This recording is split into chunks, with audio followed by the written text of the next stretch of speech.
Good morning, everybody. Welcome. Jorge Ferraiz, publisher of Latino Leaders Magazine here. And I'm very, very happy in this Friday, December the 11th, Friday morning, very energizing morning of a very energizing week. And we're happy, I am happy to say that we have partnered with the Halftime Institute to do this webinar on some topics and an issue that is very, very important for leaders, which is the well-being and the reflections on our own career. From our story, we know that leaders have disciplines, are the ones who are the creators of culture in corporations, are the ones who make the tough decisions sometimes. Leaders are also the ones who have the vision and roll out the strategy, and all those activities and roles and tasks are sometimes tiring and exhausting, and you need to have some recharging at some point. Being a leader has a toll. We have seen that also in the many interviews that we have, and this toll sometimes comes back and fires back with stress, with many things that sometimes are not good at all. And also, we have the famous concept of the loneliness in the top, which is something that leaders experience, and sometimes it's not good and healthy. So sometimes we need to go to the resources, and this is when leaders need to refresh. So one of these resources and one of these great places and concepts that are out there is the Halftime Institute. And this is why we decided to partner with the Halftime Institute to make this talk, and we are bringing fantastic group of panelists today. And with that, I want to welcome our good friend, Rhonda Kelbeck. She herself is an alumni of the Institute, and now she plays the role of Vice President for Admissions of the Halftime Institute. And Rhonda will give us a little bit of an introduction and explanation on what is the main concept there. Rhonda, good morning, and thank you for joining us, and thank you for helping us to host this webinar. You are so welcome. Good morning, and good morning to all the people on the webinar. Yeah, the idea of halftime actually began with Bob Buford when he wrote one of the best-selling books called Halftime: From Success to Significance. He wrote this over 25 years ago. He actually wrote the book because he was at a point in his life where he really wanted his next season of life to be even better than the first. He had this feeling also that God had more in store for him. Halftime, as he saw it, was kind of this pause in his life in which he could evaluate his past and be intentional about the future. The halftime concept, it's a little hard to envision. It's much easier to understand when you see it in action. So Isabella, we're going to roll the video. I want you to watch this short video. It will definitely give you the big picture. All right.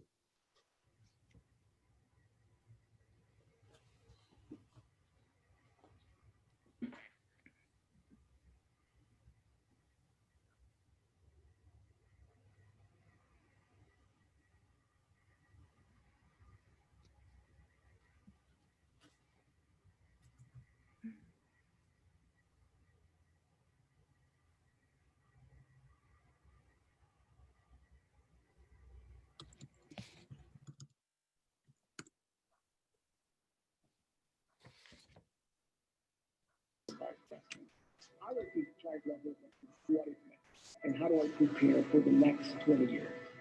Folks get to a certain point in their life, and we like to call smoldering disappointment. Something is missing, and halftime exists. You can't figure out what God is calling you to do for the second half of your life until you are really sure about who you are as a person. Halftime focuses on three areas: teaching, coaching, connecting. It brings those three things together, breaking it down into smaller components that are achievable so that you can get to the outcome that you're looking for, which is more joy, more impact, and more balance. There's no greater joy than to see someone really get clarity about what their calling is and make a big impact for the Lord halftime helped me synthesize my God-given gifts so that I could go forward and do what God had prepared me to do all along. The halftime program was the gate to discover that there was a greater purpose for my talents, for my skills, for my experiences. You have this whisper, this dormant calling. You've got to make a decision whether you let the music die inside or you step out and potentially leave a legacy that lasts a lifetime.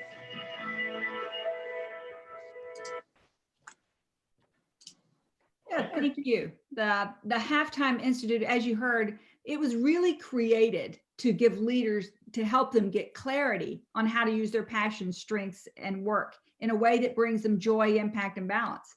Like you heard in the video, we do this through programs that help people discover their sweet spot. Our programs, like you heard, they incorporate one-on-one coaching, peer feedback, connections, networking. All of this is done with a proven process. But most importantly, our programs are customized for each person because each person is unique, as you will hear with our guests this morning, Carlos and Hugo. Jorge? Thank you, Rhonda. Thank you. And I just want to say that let's present the video again at the end of the webinar so everybody can catch the sound of the beginning that we didn't have sound. So we're going to have it again at the end. But now I want to go to the two fantastic panelists that we have, because what Rhonda was explaining is better understood when you have testimonials from real alumni that have gone through the process, the entire process of what these magnificent and tool that Halftime Institute presents. So I am very happy to have with us Carlos Carpizo. He's a great entrepreneur, a personal friend of mine, which I'm known for a good number of years. And Carlos has been in corporate most of his life on the technical side. I will let him to present and describe more his positions, but he spent a good chunk of years working for a very important technical and artificial intelligence firm called Link America. And then he has done other very, very important endeavors. And now he just has written a book that got just published these days. So congratulations for that, Carlos. And he is a living example of the outcome that you can reach here. And we also have a good friend also, Hugo Cuesta, is partner of Cuesta Campos in Guadalajara, in Mexico City. And Hugo also, had the experience of going through the Halftime Institute. He did it also with his wife. And then from there, they just kind of were reborn in many activities. And Hugo became a very important coach and started doing many other activities that are now fulfilling his professional life and his aspirations. So with that, I will leave first Carlos to talk a little bit about himself, and then start sharing his story, and then we will go to Hugo. Carlos, good morning and welcome. Good morning, Jorge. Good morning, dear fellow panelists. And also good morning to everybody watching here on the live stream or later on the restreaming that you will find. It's an honor for me to be here today. Buenos días, bienvenidos. And it's also an honor to share my halftime story. Halftime's, it's not only the Institute. Halftime really hits us at different points in time, as you will also learn from Hugo, who wrote a book, very good one, by the way, La crisis de la mitad de la vida, the midlife crisis. So it hits us at different points in time, depending on what we're doing. For me, I had been a corporate executive for a number of years for 2 Fortune 500 companies. And lately I was leading a mid-market company here in Dallas, Texas. And I was really happy, doing my job. It was really fulfilling. However, there was a longing for something else, for something more. And it was clear to me that that happened, and that had started years ago. For me, it was 2006 when I first read a book by Rick Warren, a pastor, The Purpose-Driven Life. And it kind of simmers in the background, right? And I was happy, yet I was not fulfilled. And I was, sort of living the dream of an executive, and yet that inkling was still there. So at some point in time, my hard journey, as I call it, started, fast forwarding. It started accelerating in 2015. And in 2017, I was gifted the book Halftime by Bob Buford. So I took it with me on a family trip, end of year family trip to Tequila, Mexico, so not far from where Hugo is. And as I was reading the book, it was not a book that I could just, read throughout and put down. I was reading pieces of it, and it was making me wonder and ask a lot of questions, right? And to my good fortune, when I came back, I was offered the opportunity to go to a professional development course, and I started evaluating multiple options.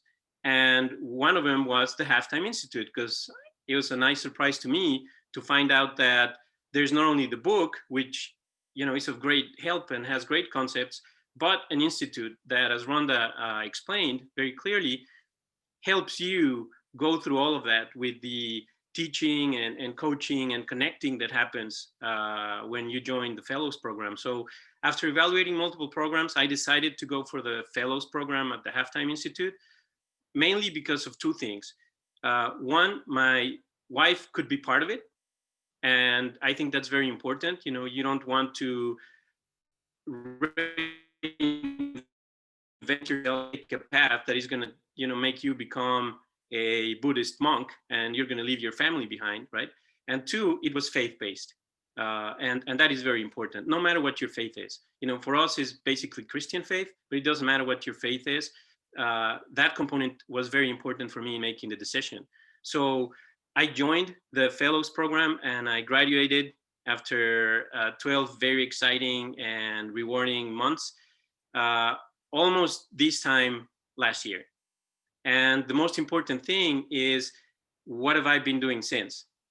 As Rhonda also explained briefly, Halftime Institute helps you with a very well-proven method.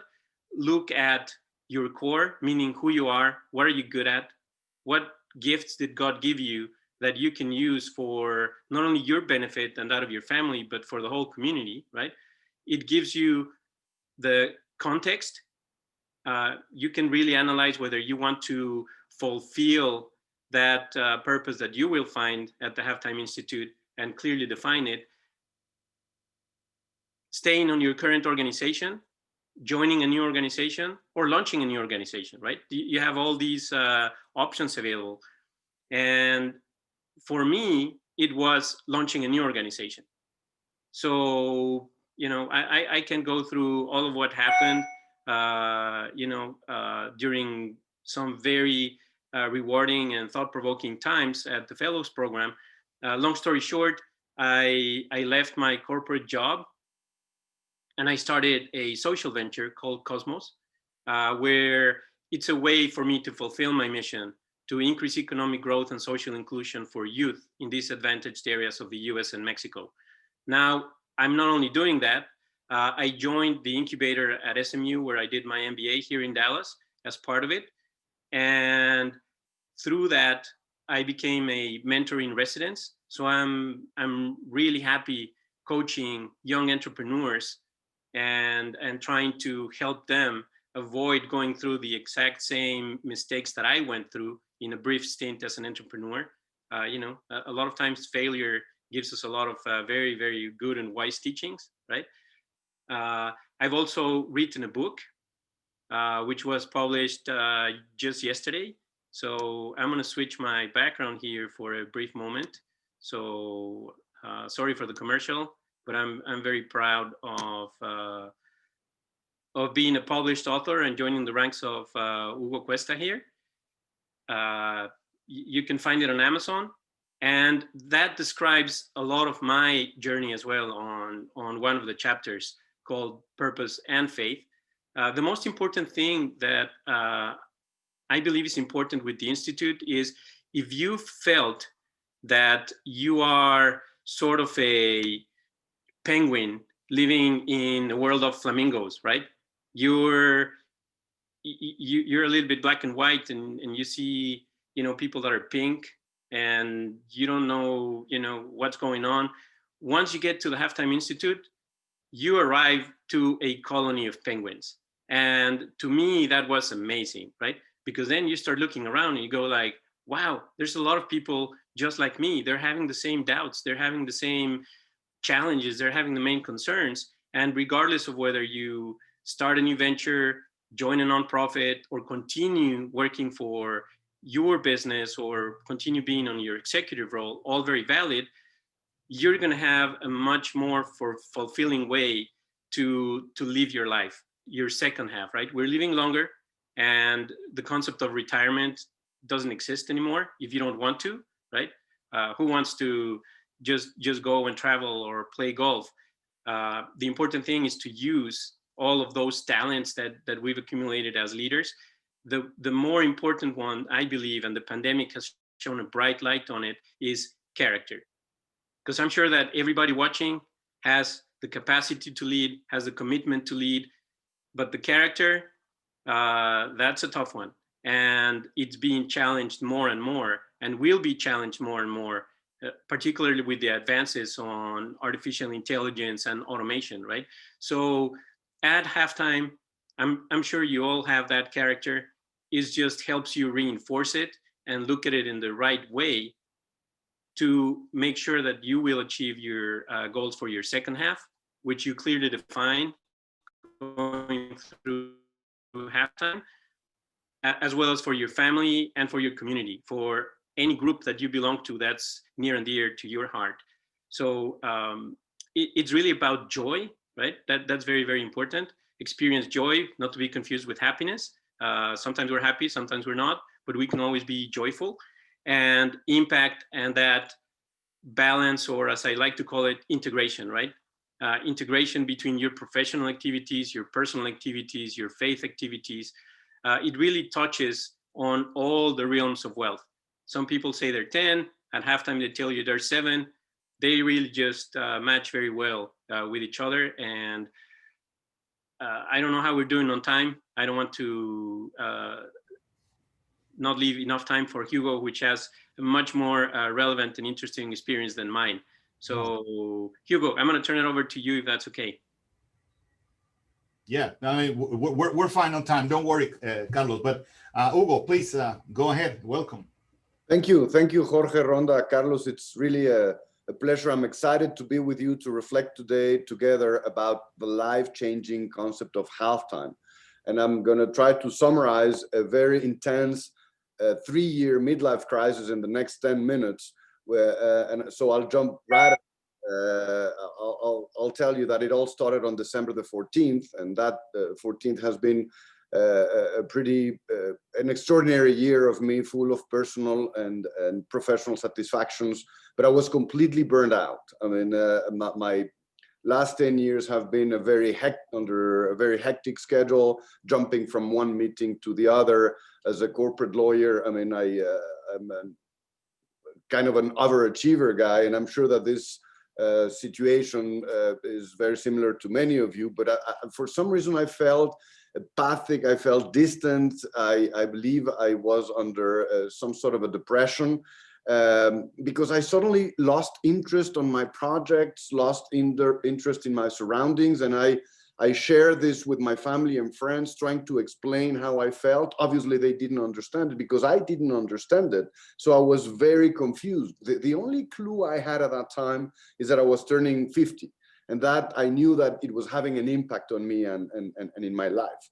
But what I felt very clearly is that whatever I had done or achieved in my life just wasn't enough. I mean, my feeling was that there's got to be something else. And this feeling was very clear when, we all dream, as corporate lawyers, we all dream of an iconic transaction of multinational companies merging, you know, all the deals that you see on the news and stuff. And that's exactly what happened to me in 2015. I mean, one of our largest clients, Daimler Mercedes, they did a huge joint venture with Renault Nissan, which took 2 years of our team of full immersion, working very long hours, telephone calls in the middle of the night, trips across the ocean when traveling was an option. Now we all miss traveling. And I thought that at closing, I would feel completely satisfied, happy, and ecstatic, and none of that happened. I mean, the satisfaction lasted pretty much a day or less. And then I discovered myself on the next deal. So my question then was, is this worth it? I mean, is it worth to live a life like this, that whenever the iconic transaction you've been dreaming of comes on and goes off without anything in particular? I mean, it doesn't leave the level of satisfaction that you expected. But in the middle of this situation, for some reason, and this is, God's ways, that's the way I call it, I flew to Atlanta to a board meeting where I was appointed international vice chair of Emeritus law firms worldwide, which is a very prestigious position, a position that no Latin America has ever occupied in the history of the organization. And after that, we went to the lobby to celebrate, the meeting. And one of my good friends from South Carolina, he pulled me over and said, "Hugo, are you okay? I mean, you just seem distant, you seem distracted, you're just different." And I'm not the kind of person who jumps at sharing my personal stories with everyone, but this is a good friend. And I sat him at the bar and I said, "You have to listen to me, Bill. This is going on. This is how I feel." And after an hour of patient, listening of him, he looked at me and said, "Hugo, come on, you're making a big deal of this. You're just going through your halftime. I mean, we all go through that." I said, "What? Halftime? What is halftime? Why have I not heard of this concept?" And he started explaining to me what Rhonda just explained, and it made a lot of sense. And then he said, "Look, an old friend of mine, Bob Buford, wrote a book which is called Halftime. Just go and read it. Don't make a big mess out of it. And I'm sure that you will find there many of the answers that you're looking for." He just drank his last sip of bourbon on the bar. He left, and he left me completely shocked, because that was my first contact with the concept of halftime. Obviously, I read the book in 2 days, and it was very strange because I felt like if Buford had some sort of cameras in my office or in my home, because he knew exactly what was going on. And I said, this is what's going on. And that's where I learned about the Halftime Institute. I registered the next day, and actually it has been a blessing in my life to be part of the institute. It is truly a life changer, and it's a very professional approach to this concept. And it's a holistic approach. It approaches the personal, the finance, the family, the professional, and the spiritual approach, which to me was very important, because as a deep-rooted Catholic, to me, I wanted to make sure that whatever decision I was taking in life was aligned with God's calling for me. I wanted to make sure that I didn't take decisions of my own, that this was, well reflected. And obviously, this experience was followed by other spiritual retreats, a lot of weekends in solitude. I did the St. Jack's pilgrimage for 2 weeks on my own. I mean, trying to, put together ideas and stuff. I mean, to summarize it, the crisis lasted like 3 years, pretty much 3 years. And then a halftime coach helped me to draft a very important document, which is the second half mission life statement, which is, what are you going to do with the rest of your life? And that's exactly what Carlos was saying. So I became kind of obsessed with the concept. I shared it with the principals at IPADE Business School, which is, as you know, one of the most prestigious business schools in Mexico and in Latin America. I shared the concept with them, and I shared my personal experience, and they said, "You know what, you need to write your case, and this will be a case study for the MBA." And it became a case study for the MBA, which I've been teaching since then for the MBA leaders at the business school. And after seeing the impact that this concept was having on people's life, I started to talk about it, to write about it with a more Hispanic Latino approach, which I knew that it was having more of an impact and understanding on the Mexican community, at least. And I knew that at one point in time, I needed to share my frustrations, my pain, my fears and everything. And I was pushed to write a book, which is a book that is called La Crisis de la Mitad de la Vida. It's also available in Amazon. It has had a significant impact.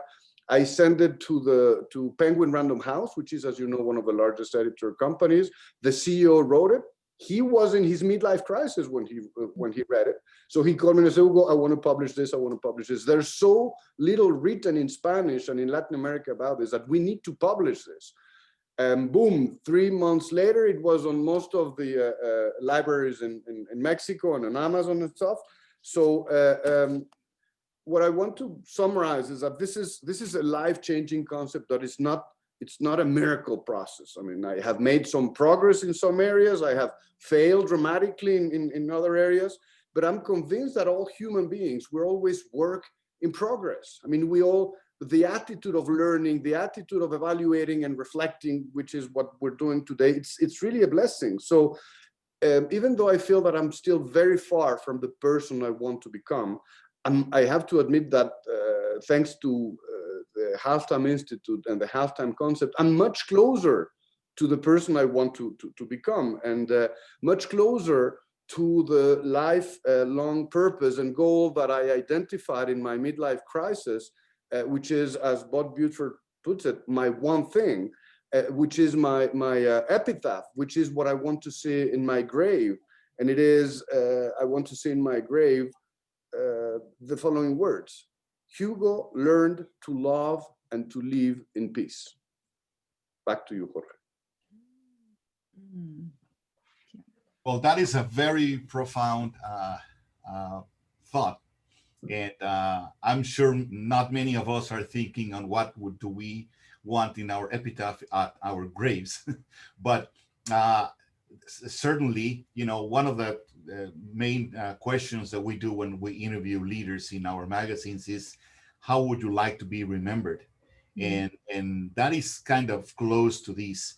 One thing that I found very similar to what you are explaining in this concept of the Halftime Institute is that usually the life of people, especially life of leaders, whose lives are, you know, are more impactful to others, not only to their own life and their own environment and circle, but we're talking about people like you two that have been leaders in their own corporations and perhaps have been impacting lives of others at a very, you know, high number maybe.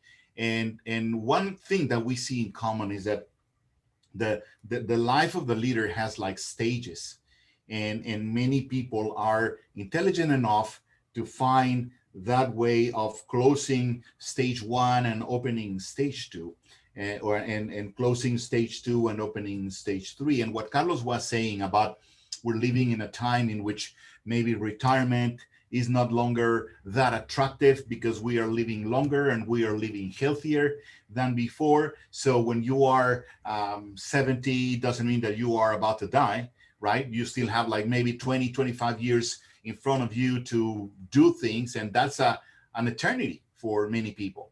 So I think this is a very interesting concept for those who are like you two, trying to find some meaning and also some living a legacy, like Hugo just mentioned. Rhonda, would you explain to us a little bit on what is the, once you enroll in the programs, what is usually the toll, not the toll, but the sacrifices or the work that all those individuals have to do, and the process? No, I wouldn't like to call it sacrifices, because maybe something that they enjoy is not a sacrifice. Maybe it's a process that is very joyful. But what is that process? So that I'm sure is time commitment and concepts that are different to or difficult sometimes to think, right? Definitely. Well, the process really starts with me as the Vice President of Admissions. I have the privilege, I get to talk to every person who's thinking about our programs. And so I have a conversation with the person, really try and get to know them, what they're feeling, what they're hoping for, if they've been coached before, all of those things. And I help them then connect with a coach, that they get to have an exploratory conversation with the coach to see if that's a good fit. Finding the right coach for this process is critical. And so my number one goal is to get to know the person well enough that I can match them, help them match with a great coach. Once they have a coach, then they decide which program fits them best. So we have one-on-one coaching, which is where they would work just one-on-one with a coach every single month. They can choose how many sessions of coaching they want or need.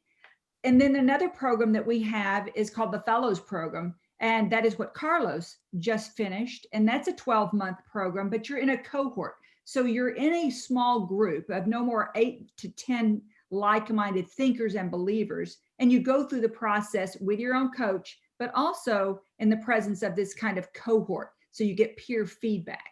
Another program we have is Dream Together, and that's just a 2-day event for couples.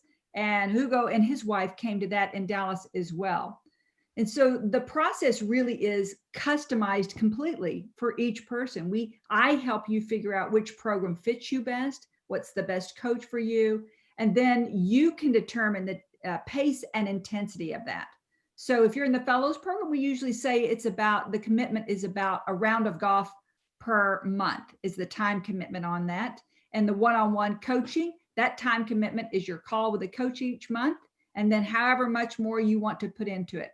So it's really customized for every person. Now, we all have been living probably one of the most difficult years in our lives and story. And many people have taken it in different ways.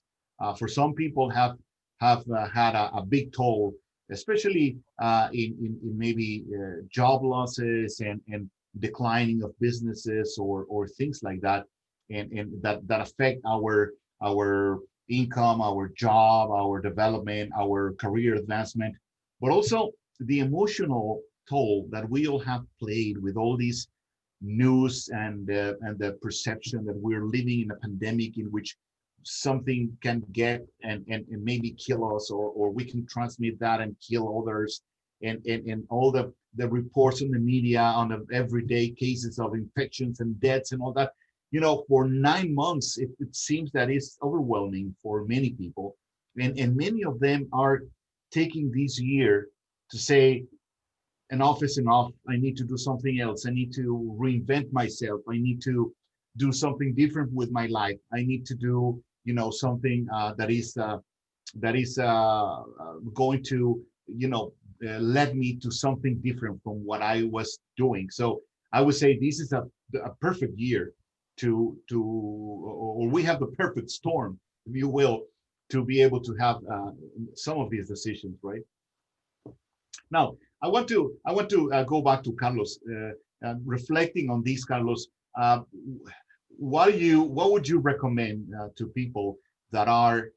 What are the initial? Because I can see that you both, from your stories, you share something that many leaders have in the course of their development, which is that constant insatisfaction with what they are doing, that permanent lack of satisfaction. They want to do more, they want to do bigger, they want to do farther, and you both experimented that before joining the programs of the Haltom Institute. So what are the signs that we should find in our own lives, Carlos, according to you and your experience, to be able, and what are the initial actions that we need to take on that? Thank you, Jorge, and that's a very good question. So if you like what you do, or even if you like what you do, right, and going through the strategic planning cycles, looking 3 to 5 years, and then the annual review of goals, and you're reaching your goals, and you're looking at your bank account and you go like, wow, this has been a good year, and what am I gonna buy next, or where am I gonna go on vacation next? And I mean, that's great, but it's really, if you have that inkling, as I mentioned, where you go like, well, this is great, but why? Why am I doing this, right? What's next? Then that's the cue, right? Or if you have an accident, or if you go through divorce, or if you have problems with your children or with your young adults, there's a lot of things that can, really detonate you trying to find what's next. And then when you start thinking about what do I want to leave as a legacy, or am I even significant, that to me is the cue to start looking something else. So read Hugo's book, La crisis de la mitad de la vida, or read the halftime book, right? And from there, start really putting your thoughts together. Involve your family, involve your friends. Ask them, what am I good at? What has been, something that I've excelled at? Because we all excel at something. I've already seen a question here that says, does the course work involve the development of emotional intelligence? Yes, but know that we all have emotional intelligence. We're born with it. It's God-given, or a higher being gives it to us. It's just that we tend to suppress it, to hide those emotions. Why? Because we're so focused on achieving, right? On meeting the expectations of others, that we kind of let dust accumulate on top of it for a number of years. And once you realize that, then you start undusting, right? And then you start looking back, and as they say in the Institute, it's more of archaeology type work than anything else. Look back. What is it that you have enjoyed the most? And then once you uncover that, the Institute is very good at helping you define your roadmap, your mission. That one thing that Hugo was mentioning and that Rhonda has alluded to, what is it that you want to do that is going to be really meaningful to you and to others, to your business, to your community, to your family, right? And it's not easy to find, but I love the method of the Halftime Institute, because that really helps you have it very clear and then pursue it. And if you're a woman or a man of faith, then it's really life-changing, because you know that you have an army behind you that's going to be helping you achieve that, right? And that's not to say that you're not gonna face a lot of tests and challenges and tribulations. That's part of it. You cannot get to significance if you don't surrender. And at least in my personal case, it's been painful. I'm not gonna lie to you, right? That surrender has been painful for a lot of reasons. And one of them being, I used to be driven by the head, and letting your heart drive at first is very uncomfortable, right? But then you grow used to it. And when you start looking at all of what happens, it's just amazing, because we cannot connect the dots looking forward as much as we want to. And God knows we try, especially as executives, right? Or as business leaders. It's really looking back when you can connect the dots. And again, sorry for the commercial, buy my book. That'll show you how now I can connect the dots. And I see a lot of these diosidencias that have happened in my life. And that's a word I learned from Hugo. He doesn't have a trademark, so that's why I used it. But there's a lot of diosidencias that happen, right? The mix between the words God and coincidence. Mm-hmm. Hopefully I answered your question. I didn't ramble too much, Jorge. No, that's fine. And Carlos, would you mind changing your background again to show your book, and so people can get familiar with the cover and the name and all that. And now for Hugo, in our experience also, we have seen in studies demonstrate that one of the main factors for happiness, for big moments of happiness in life, is that you do what you like, right? That you wake up every morning and you are enthusiastic, and you are motivated, and you are happy to go to work because you enjoy what you're doing, you enjoy your role. I mean, that doesn't mean that you are like in a party or something, but it's something that fulfills you. And so what is your experience? What happened to you after the process that you went through, and what do you recommend for to others to achieve that kind of level or that kind of thought and joy in their careers and their professions? That's a very good question, Jorge. And let me share you probably two stories that will illustrate the question you're asking. I mean, in terms of, in my view, happiness is fulfilling the mission you were born for, basically. I mean, to the extent you get close to it, that's, in my view, the level of joy that you will experience in your life, because you're living with a purpose. That's one thing. That doesn't, the level of satisfaction that comes from the profession, for example, I still love my profession. One of the takes that I have taken out of this halftime crisis is that I'm still working, pretty much full-time, but less hours because I devote to other projects, as I will tell you. But I'm concentrated on doing what I do best, but I do delegate the rest. I choose my battles more wisely. I choose the battles that not only I do best, but that provide more satisfaction and more fulfillment for me from the professional standpoint. That's one side of it. And I give you an example. For example, after my halftime crisis, I was invited to be part of the Mexican negotiation team for the negotiation of USMCA, which was a 15-month process, which I wouldn't have said yes without having gone through my midlife crisis, because I was in my comfort zone. Everything was fine. Why change? But I knew that I needed to push myself to other limits, to feel uncomfortable, to invest more times of travel, which was my complaint, more time on studying, dealing with politicians. I mean, obviously there are exceptions, but they're not my favorite people. I have to admit it. And I was pushed to do that, to push my limits. And the level of satisfaction I have that is not reflected on your bank account, because this is pro bono. But professionally, I mean, that's something that it's a little contribution that I've made, one of my professional legacies, much more important than any transaction that I do on the firm. On the other side, from the personal side, one of the aspects of my midlife crisis that suffered was my marriage. So I knew at that time, I complained that my wife and I could not go to an institution whereby it was a professional, confidential, faith-based, family, pro-family and stuff.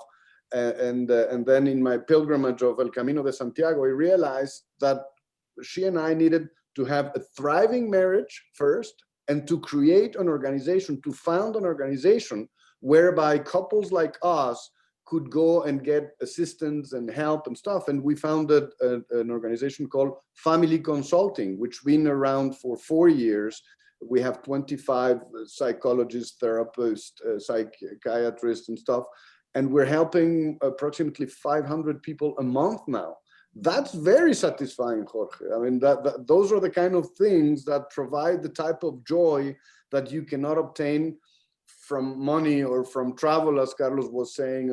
I mean, it has been very hard work. I mean, the blessing has been that after a very severe marriage crisis, my wife and I working together on this project, I mean, has reunited us. I mean, we've developed the friendship that ever dreamed. I mean, that doesn't mean that we don't discuss other things, because I mean, we're human beings, and that's part of the nature of the relationship. So I'm telling you some examples of how can you obtain fulfillment in areas beyond what you had in mind before going to the midlife crisis. We have some questions here that have been arriving, and we have a couple of questions that include or want to know more about the involvement of your significant other, your wife, your partner, whatever. And I'm going to read those questions. And one of the questions says, Hugo, how did you include your loved ones in your halftime experience? You already explained a little bit about that. And the other one is about also the wife and the family, and how important is that to transform. Do you have anything else to add to that, Hugo or Carlos? Yeah, let me share quickly a thought, so I let Carlos complete the response. When I was doing the pilgrimage of El Camino de Santiago, for some reason I read on a wall, another Diosidencia, Carlos, that I don't know who's the author, but it says, if you want to walk fast, walk alone. If you want to walk far, walk together. And that's when I realized that I was walking very fast in life, but I was leaving my loved one behind. And that was not what I meant in my overachievement character and stuff. So at that time, I realized that whatever I needed to do in life, it needed to involve my loved ones. Otherwise, I would not feel joy and satisfaction that I expected. Yeah. Carlos, do you want to add something? Yeah, absolutely. And it goes along what Hugo just mentioned, right? Let's be honest. If you're an executive, even if you're a company owner, how often can you go back home and talk to your spouse, significant other, or to your children, right, about work and see excitement on their face? Honestly, they hear you, they listen, but it's not something that is near and dear to their heart, right? Whereas what I found is going through the Halftime Institute and the Thriving Family Retreat and many other activities, you come back home and then you start talking about some of these concepts and they see you struggle with it, and they do pay attention, right? Because it's something that they can relate to, as opposed to your business goals or your metrics and your budget. That's not something that they really care about. When you start talking about these concepts, that's what makes it meaningful. It opens up a can of worms, that's for sure, but it's a good one, because at some point in time you have to deal with it. For example, a great exercise that I found was, what are the family values? I thought we had family values, but doing the exercise with each member of the family, we found out that we had just a couple that were aligned. And then each member of the family has very different family values, and they're all good, right? Because thank God we're all different. But it's those types of things that really make it worth it. Absolutely. Now, another question that we have that I think is very interesting, because what we were talking with Rhonda before, and the effort of trying to make the Halftime Institute, more interesting and outreach more Latino executives and Latino entrepreneurs here, is to you both. You are both global citizens. You are both Mexicans, and you have established business and professional activities in the U.S. and are going back and forth. What differences did you see between the Latin culture, like for example in Mexico, and the American way of working and career advancing? What are the differences, and where are the challenges and the advantages for each one of them? I don't know if you want to go first, Carlos or Hugo, whatever. Yeah, Hugo, if you let me go first, because I also see that that's a question that my dear friend Dora Tovar is asking on the chat. Very good question, and there's more similarities than differences between the U.S. culture and the Mexican culture, right? And we complement each other. It's like with the USMCA agreement that Hugo was alluding to. Mexican workers and U.S. workers, we're not fighting, for jobs. We complement each other, because as a region we can be much stronger. So it's the same thing from a culture standpoint. I can tell you that I brought some spice to the group, right? And the group brought a little bit more method and order to me, right? And that's beautiful, because then we really complement each other, and we get to really know people for who they are. There's masks off, right? So there's no pretending at the Halftime Institute, which is awesome.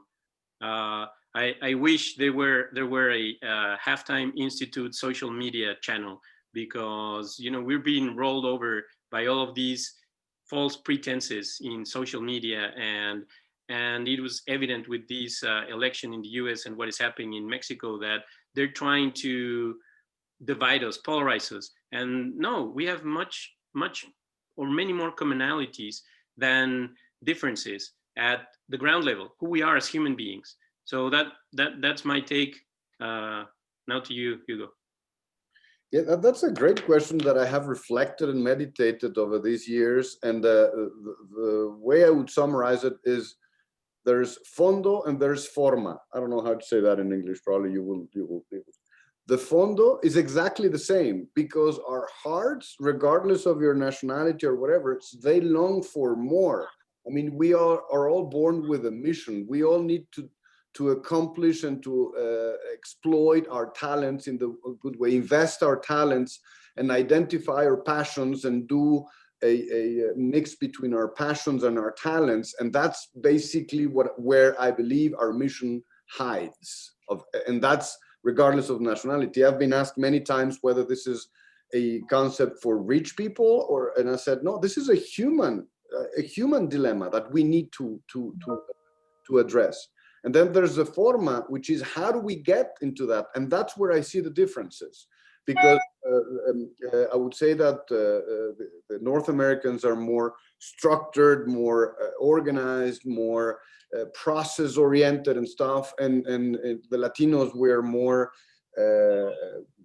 I don't know, probably creative, probably getting to the same result, but through our own way, not necessarily through a linear process. We take a step forward and then a step back. I don't know if I'm explaining myself clearly, but I mean, the summary is the fondo is exactly the same. This is a human dilemma. And the forma, there's many ways of achieving it. But let's not forget, Jorge, that this is an individual calling. We all need to discover it by ourselves. I mean, we all receive very peculiar signals that we are entering the halftime. That's a chapter I devote on my book. How do I know if I'm on halftime? And everybody receives different messages. God has different ways to send those messages, and they're individual to any person. Yeah, and you're right. I would call it. I don't know if the others will agree, but I will call it the what and the how. No, the what is similar. It's a universal principle, and as you mentioned, is not for different socioeconomical, levels, or educational, or rich or poor, or political or not political. I mean, it's just for everybody. And how is different cultures and different ways are the customizing details, the ornaments at the surrounding. Now, there's coming a very interesting question from Susana Alvarado, and I think maybe Rhonda can help us here, because she has herself being an alumni of the Institute. How about women? I mean, we've been talking, with two gentlemen, Carlos and Hugo, but we haven't thought about applying the principle to women and to executives, female executives, and especially when you have the case that executives, women, female executives or female leaders have always and usually have both roles, not only being an executive and a successful leader, but also being a mother or a house maker, or wife to someone. So how do you see that? What is your experience with the female side, Rhonda?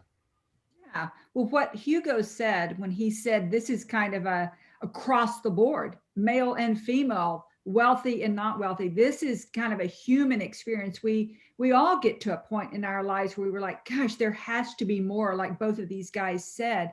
The women feel it as well. The difference with them is many of the women, like you said, have done both. They've done work and they've done the taking care of the home and the kids. And so for them, it feels more like trying to go from significance to the next significance.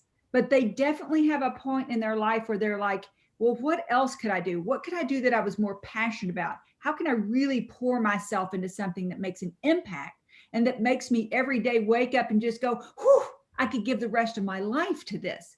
Women feel that same way, and so do men. So we have quite a few women in our program. Plus, we have some great female coaches that love to work with the women.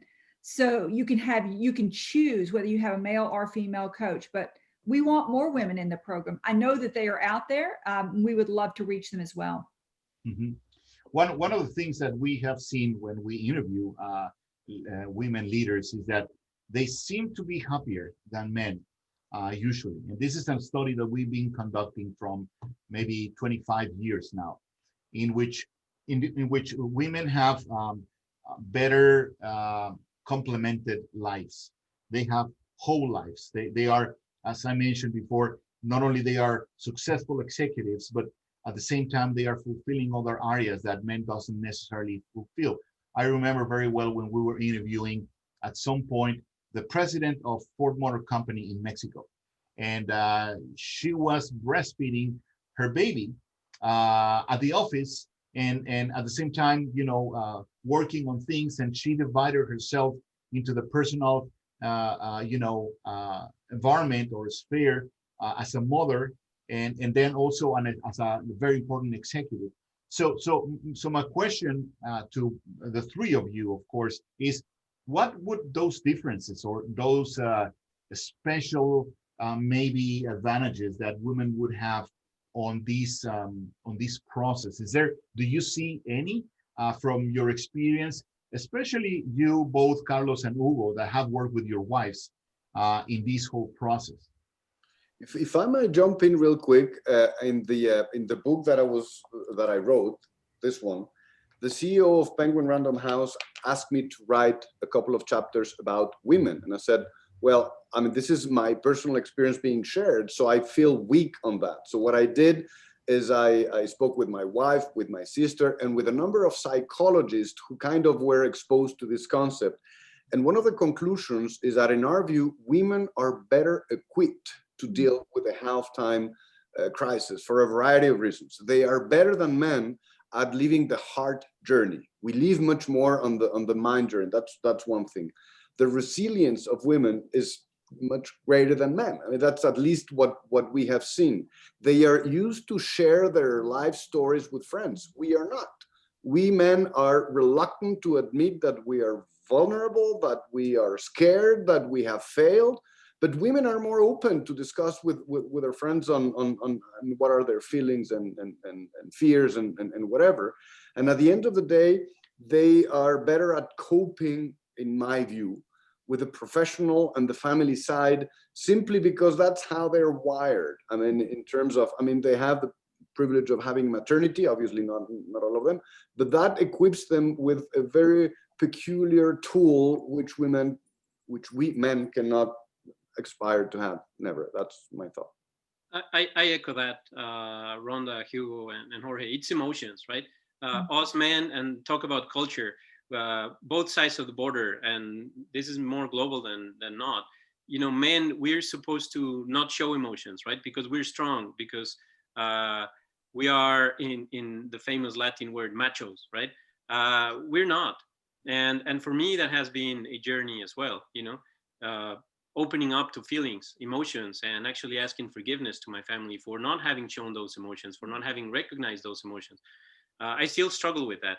Why? Because I don't know, that's how I was raised, right? But I think women have an advantage. They're more open to talk about emotions with friends, and sometimes with no friends. I think we need a balance, right?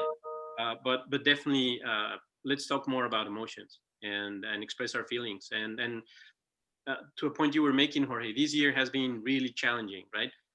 We've all gone through fear, pain, anxiety. We need to recognize that, and we need to talk about it.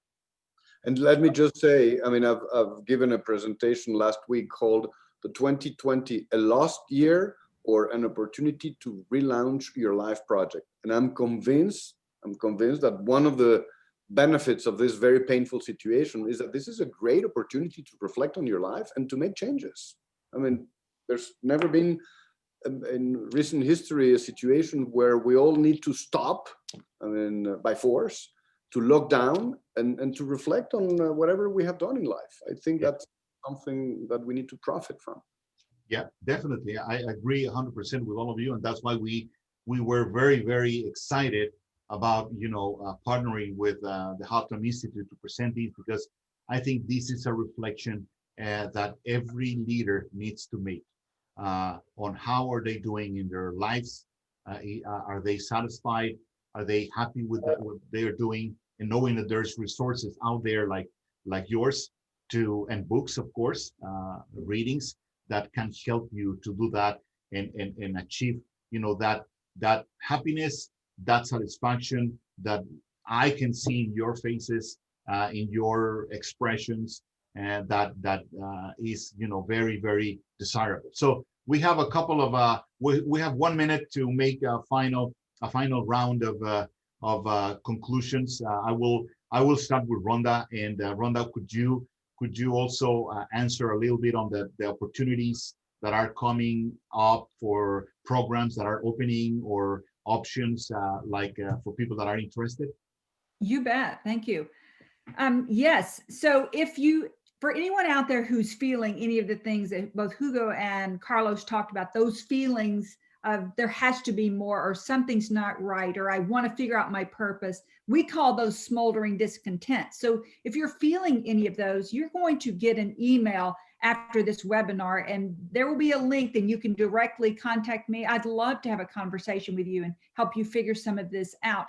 But we have the one-on-one coaching all the time. We have 4 cohorts of fellows starting every year. We have another one starting in the first quarter of next year. So we constantly have these programs. The Dream Together program for couples, we have 4 of those coming up next year as well. So it's constantly coming. We have programs that to fit every person, because every person is so unique. Excellent. Carlos, would you like to share as a final comment? Absolutely. Don't be afraid to recognize that you're in halftime. If you're watching this, then probably you are, and just dive into it. It is going to be a nice experience, and I'm going to put here on the chat a website. You can reach me, phone, email, or social media, and happy to talk to you a little bit more about it. Excellent. And Hugo? Yes, my final thought would be the midlife crisis is painful. It's painful, but it's a blessing. I mean, don't try to walk around it. I mean, as adolescents in life, this is a stage in life. I mean, we need to go through it to keep growing and to become the individual that we want to become. And also, if any of the audience has a question, they can write me at Twitter at Hugo Cuestal, @ Hugo Cuestal. They can write me, and I'll be glad to share any thoughts. Excellent. All right. Well, thank you all very much. I just want to say to our participants that this webinar will be re-streamed in our website, latinoleaders.com, and we will be promoting it and announcing the times in our newsletter. And you can also log into the webpage and see other webinars there. But this one will live in our website, and also will live in our YouTube channel, so you can see it anytime you want. I want to say this has been a very powerful and invigorating conversation with these 3 leaders. Thank you, Rhonda, for bringing us the opportunity to collaborate with the Halftime Institute and Latino Leaders. Thank you, Carlos and Hugo, for sharing your experiences. I know many of these experiences are not easy to share, but I see the satisfaction in your faces, and I see the experience that you want to share, and why do you want to do it. So thank you again for that. And for Latino Leaders, it has been a privilege to partner with Halftime Institute and with having these magnificent panelists. So thank you very much. Have a great Friday, and happy holidays to everybody. Gracias. Bye. Thank you very much.